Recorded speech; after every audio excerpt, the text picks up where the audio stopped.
Hi pan people, so katatapos lang umulan at ayan, naulan na naman yung ating mga succulents dito sa labas.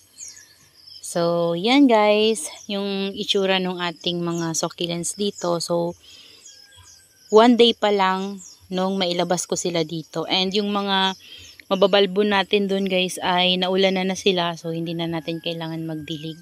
And kanina guys, nag-ayos ako dito at ayan yung nagawa ko guys. So yung mga Astrophytum ko guys ay nilagay ko dito sa area na to sa baba. Ayan. So bali yung melo ko ay inakyat ko. Ayan. Nandito na yung melo natin. Ayan. May mga baykat pa dito kasi nag-aayos pa rin ako, hindi pa rin ako natatapos. So ginawa ko, nilagay ko dito yung ating mga big pots ng Aron P. Ayan. Ating Aron P, yung propagation natin ng big pot na Aron P, yung Purple Delight ko na isa na nandun sa gilid guys, and then yung ating Red Ives. And dito kasi guys may sunlight talaga na maganda. May sunlight naman doon lalo na kapag tanghali, pero mas bet ko sila dito. Ayan yung ating Ellen na nasa big pot din, yung ating Mendoza and Marinade na nasa big pot na magkasama. Ayan. Nilipat ko na yan. Nilagyan ko na yan ng soil. Garden soil. Ayan. Tapos yung propagation ko guys ng hybrid Ellen. Tapos dito naman na side, nilagay ko dun yung batcha natin na Mendoza and yung isa natin na pot ng Purple Delight. So yan yung mga leaf propagation ko guys ng Purple Delight. Tapos ito, hinahanapan ko pa siya guys ng lalagyan kasi dapat mainitan siya para hindi siya mag-etiolate kasi medyo ano talaga magkakahiwala yung dahon niya and hindi siya masyadong nagpipink. So maganda siya kapag compact. And dito ganoon pa rin yung ayos natin dito guys, hindi ko naman ito ginalaw. Ayan. And dito guys inayos ko to. Ito na mga ano natin, mga Echeveria succulents.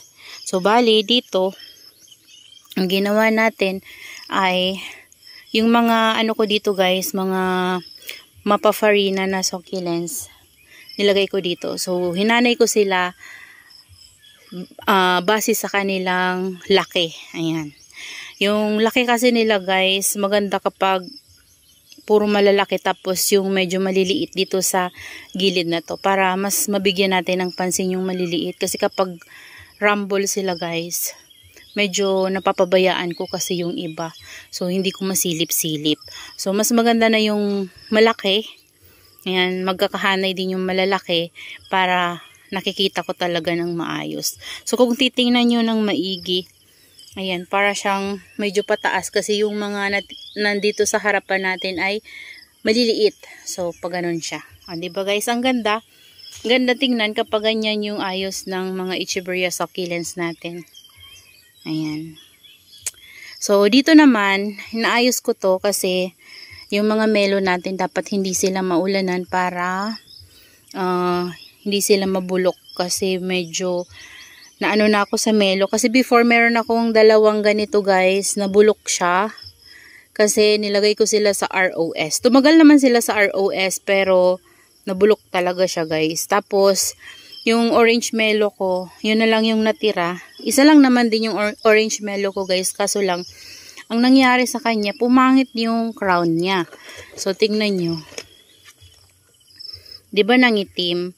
So, ngayon, mayroon na siyang new growth dyan sa center. So, nag-orange na siya ulit. Ang pangit na niya, kaya, ano, pinasok ko na dito sa loob ng greenhouse. Kinuskusan ko nga to guys, tinutbrush ko siya pero wala na talaga. Hindi na bumalik yung color niya na pagiging orange. Kaya kung may mga melo kayo guys, ingatan nyo yung ganyan nyo.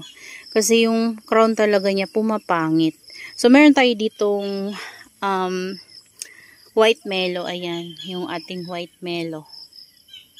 So dito, ilalagay ko dito mga cactus na guys. So nag-arrange pa ako ngayon. So, ayan. Ang may vacant natin ay yung dito na area. Tapos, ayun. Yung dun sa dulo na yun. Yan. Yun lang guys yung may vacant natin na area. Wala nang iba. Tapos, doon guys sa labas, doon meron na doon ano, mga space. So, doon, naayusin ko rin yung mga succulents natin. Pero, hindi na muna sa ngayon, guys, kasi, nakakapagod din talaga. Ayan, marami din tayong ginagawa. So, paunti-unti, guys, aayusin ko yan para naman mas maganda silang tingnan. Ayan. So, ito lang muna yung ginawa ko kanina. Tapos, ito, yung mga to, nilabas ko dito para mas maganda yung sunlight na matatanggap nila. Lalo na yung morning sun, guys. Gustong gusto ng mga succulents natin yun. Ayan. Ang ganda nila. Grabe, guys. Ang ganda. Gustong gusto ko yung nagawa kong arrangement ngayon. Kasi talagang nakuha ko yung line nila, guys, na same yung mga laki ng mga succulents natin. O, diba? Ayan. So, dito, tingnan nyo, natumba na yun sa kakaulan kagabi. Grabe, guys, ang lakas ng ulan dito kapag gabi. So, kapag umaga naman, ayan, merong init. So, nainitan sila. So, sana magtagal sila dito, guys, sa rain or shine. Tingin ko naman magtatagal sila kasi naiinitan talaga sila dito, guys. So, umulan man, naiinitan sila kapag umaga. So, sana naman, guys, ganun yung setup. Kahit umulan sa gabi, sa umaga ay uminit. Maganda yan para sa kanila, guys. Kahit paano ay hindi tayo mag-worry na magrarat sila. Ayan. So, yung dugong natin nandun, no. Ayan, no. Diba? So, ayan. Lumakas yung init, guys, at nainitan sila. So, yung dito na, ano na to, guys, sa tapat nito, mayroon tayong net. Ayan, no. Tingnan nyo. Ayan. Kasi yung net nito, guys, na greenhouse natin, finorward ko dito kasi mahaba to dun sa dulo. So, finorward ko dito para yung mga nandito, hindi masyadong mabigla sa sunlight kasi malakas talaga yung sunlight na dito na area. So, mas maganda yung may net sila kahit paano, hindi sila, guys, mabibigla. Medyo tatakpan sila nung net natin, masishade yung liwanag. So, hindi naka-direct talaga sa ating mga succulents. Though, yung net natin ay manipis lang talaga. Pero makakatulong din yun, guys. Para hindi sila ma-sunburn at hindi sila mabigla. Kasi sa loob ng greenhouse, meron silang UV plastic eh. Yan, kahit na hindi sila masakop ng net, meron pa rin UV plastic na nag-filter sa sunlight. So, dito, wala talaga. Talagang open area to. Ayan, diba? Ang ganda ng sunlight dito, guys. Ayan, oh. Ganda. Tapos dito, yung mga rubber ko to, guys, na hindi ginagamit. Nawawala na nga yung mga flower nyo dyan sa gitna. So, ayan, nilagay ko na lang dito para meron tayong apakan na hindi mapuputik and hindi na tutubuan ng damo masyado. So, kunti na lang yung dadamuhan ko. Yung purpose ng paglagay ko ng mga, yan, guys, na patungan nila para hindi sila masyadong maputikan. So, napuputikan pa rin yung pots nila pero kahit paano ay hindi na masyado, guys. Tapos, bukod doon ay hindi na tutubo yung mga damo. So, dami kasing damo dito, diba? Kung nakikita nyo to, guys, sa vlog ko before, sa likod ng greenhouse, talagang napakaraming damo. Kagaya nun, hindi pa ako tapos maglinis. So, ganyan karami yung damo. Yan, parang ganyan sa likod. Diba? Ang daming damo. So, ang bilis kasi, guys, tumubo ng damo dito. Kaya, ganun yung ginagawa ko sa mga rain or shine, natin, area, kagaya dun sa kabila, 'di ba, nag-alagay ako ng mga sako kasi nakakapagod talaga magdamo. Kasi ang bilis talaga nila, guys, tumubo. Parang natatalo nila yung mga succulents kapag sobrang taba na ng damo.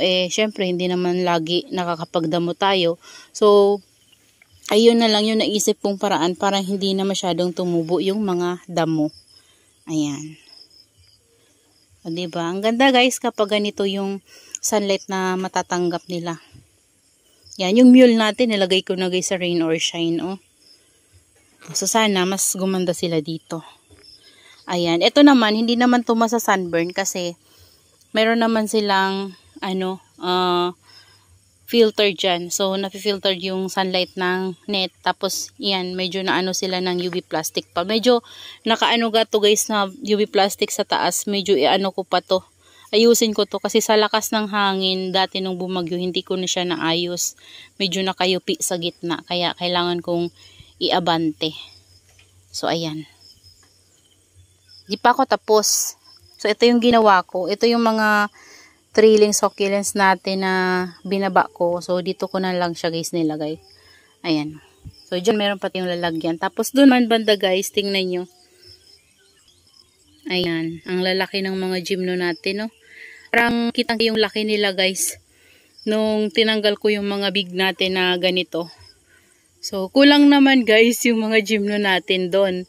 So, yung mga gymno ko na nasa rain or shine, siguro iriripat ko yun sa mga white pot kapag nakakuha ko ng mga white pot dito. Kasi meron tayong mga white pot, hindi ko lang sila natataniman. So, nandyan lang sa mga gilid-gilid. So, hanapin ko yun, tapos iriripat ko para mapuno natin ulit yung doon na area. Kasi marami pa tayong mga gymno sa labas. So, naka-ROS sila. So, napapabayaan ko sila doon. So, mas maganda kung mailagay ko sila dyan para naman maalagaan ko sila guys. Makita natin kung mayroon silang problema. So, yung iba, minsan nabubulok lang kasi hindi nasusobra na sa sa tubig ulan.